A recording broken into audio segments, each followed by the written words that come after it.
Wabarakatuh. Ustaz, Ana ingin menanyakan tentang nomor 9, di mana di situ kita dituntut untuk bersabar dalam berdakwah. Ketika kita mendengarkan kata-kata yang memang tidak pantas diucapkan oleh lawan bicara kita, ketika kita menasihati dan membawanya ke jalan Allah Subhanahu wa Ta'ala, bagaimana cara kita untuk bisa bersabar, Ustaz, ketika kata-katanya itu menohok ke hati kita yang paling dalam, sementara kita ingin menegakkan sunnah-sunnah Rasulullah Sallallahu Alaihi Wasallam. Tuntun kami, Ustaz, bagaimana cara untuk bersabar. Jazakumullahu khairan. Barakallahu fikum. Naam jemaah. Nabi SAW manusia biasa. Beliau sama tercipta dari tanah, namun Allah memberikan wahyu kepada beliau. Allah mengatakan, "Qul innama ana basyarum mithlukum." Katakan sesungguhnya aku adalah bashar, manusia seperti kalian. Basyarum mithlukum, persis seperti kalian. Yuha ilayya, mendapatkan wahyu dari Allah SWT. Itu yang tidak didapatkan oleh umat manusia lainnya. Beliau mendapatkan wahyu. Tapi sifat kemanusiaan beliau ada. Makanya tadi yang disampaikan, Rasulullah SAW itu berulang kali sama Allah dibimbing, dibina untuk bersabar. Hampir 20 kali Allah mengatakan kepada Nabi, isbir, isbir, isbir, isbir, isbir, isbir, terus seperti itu.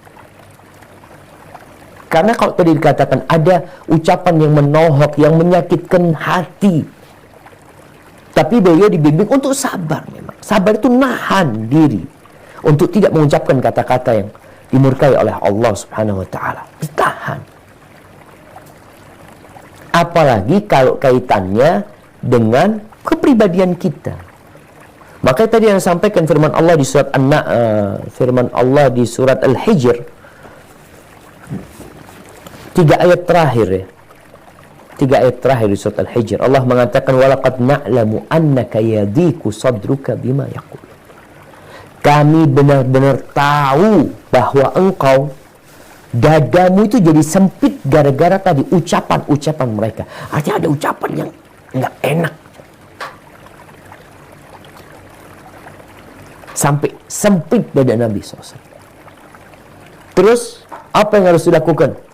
Fasabbih bihamdi rabbika wa kun minas sajidin. Kata Allah, bertasbihlah engkau memuji Rabbmu. Maha suci Allah, segala puji bagi Allah, dan jadilah engkau orang-orang yang sujud.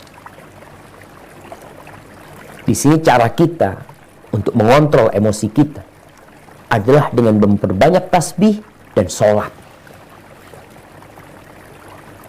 Karena Rasulullah SAW idza hazabahu amrun fazi'a ila sholat. Nabi SAW kalau lagi dirudung satu permasalahan, kemana beliau lari?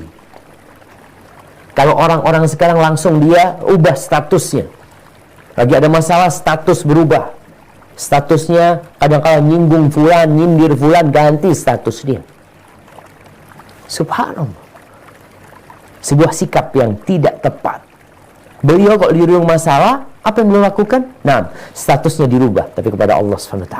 Beliau langsung jadi orang-orang yang sujud. Beliau larikan ke sholat. Nggak perlu diumumkan kepada orang-orang kalau engkau punya masalah. Maka Allah katakan, ketika sabar itu sudah mulai habis, larikan ke sholat. Langsung ambil wudhu, hamparkan sejadahnya, sholat, Allahu Akbar.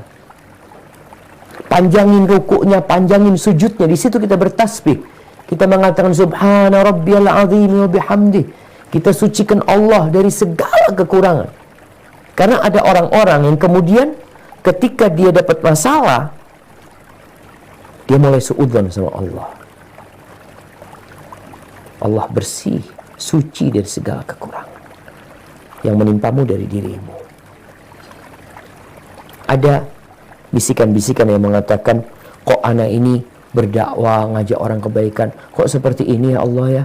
Kok berat banget ya Allah? Kok. Sabar. Maka bagaimana? Perbanyak tasbih, subhana rabbiyal azim wa bihamdih. ketika sujud, subhana dzil jabaruti wal malakuti wal kibriyai wal azamah, sucikan Allah. Wa'bud rabbaka hatta ya'tiyakal yaqin. Lalu Allah katakan, beribadalah kepadamu, kepada Rabbmu, sampai keyakinan itu datang, sampai mati. Kalau dikatakan sabar itu ada batasnya, ya, ana setuju dengan mereka yang mengatakan sabar itu ada batasnya. Kapan batasnya? Mati. Hatta ya'tiyakal yaqin. Ketika itu udah selesai, aku nggak bisa lagi sabar, sudah, iya udah mati engkau. Kemudian yang membantu kita untuk bersabar juga adalah melihat perjuangan nabi-nabi. Maka Allah Azza wa Jalla ketika menyuruh Nabi kita bersabar, Allah mengatakan kepada Nabi alaihi surat Shad ayat 17, "Isbir ala ma yaqulun." Sabarlah engkau dengan ucapan-ucapan mereka, tuduhan-tuduhan mereka. "Wadhkur abdana Dawud dzal aid innahu awwab." Engkau ingat Nabi Daud alaihissalam. Bagaimana Nabi Daud yang Bani Israel ini menuduh Nabi Daud itu ketika itu cinta dengan salah satu istri panglimanya, ada panglima perangnya, disuruh berangkat perang agar Nabi Daud bisa menikahi perempuan tersebut. Ini disebarkan oleh Bani Israel, oleh kaumnya, disuruh sabar. Berapa banyak cacian-cacian, ucapan-ucapan kaumnya. Fasbir kama sabara ulul azmi minar rusul. Diingatkan lagi, ini kita perlu memang mengingat mereka, sehingga kita sadar, oh perjuangan Anda nggak seberapa. Oh cacian itu ya Allah, nggak ada apa-apanya dengan yang dihadapin oleh Nabi Nuh alaihissalam. 950 tahun yang beriman hanya sedikit. Wa ma amana ma'ahu illa qalil. Dikatakan yang beriman kira-kira hanya 80 orang. 950 tahun berdakwah, belum tentu 1 tahun beriman. Setiap 10 tahun sekali belum tentu 1 yang beriman. 10 tahun 1 beriman belum tentu. Apa? Maka ini, ketika ucapan itu menohok, kita lihatlah. Kemudian yakin. Innal aqibata lil muttaqin. Allah Subhanahu wa taala sering mengingatkan Nabi alaihi salatu wassalam ketika Nabi Musa, nih di surat Al-A'raf ayat 138. Nabi Musa berkata kepada kaumnya ini ditindas, disakiti, dibantai, dibunuh. Yang perempuan dijadikan budak sama Fir'aun, yang laki-laki dibunuh sama Fir'aun. Sebelum Nabi Musa jadi nabi dan setelah Nabi Musa jadi nabi, itu mereka hadapi. Lalu apa kata Nabi Musa kepada mereka? Allah mengatakan, qala Musa liqaumihi ista'inu billah wasbiru. Minta tolonglah kalian kepada Allah dan bersabarlah. Kenapa? Innal arda lillah yurithuha man yasha'u min ibadi. Bumi ini milik Allah. Bumi ini milik Allah, bukan milik fulan wala allan, nada. Itu Fir'aun ketika itu berkuasa, merasa dia yang memiliki bumi. Nabi Musa mengingatkan kepada kaum, bumi ini Allah akan wariskan kepada siapa dari hambanya yang Allah kehendaki. Wal aqibatu lil muttaqin, dan akibat yang baik buat orang yang bertakwa. Sekarang sabar. Artinya ada keyakinan yang tumbuh dalam diri kita, sabar. Pasti ada baiknya, pasti ada hikmahnya. Dan terburu-buru tidak menyelesaikan masalah.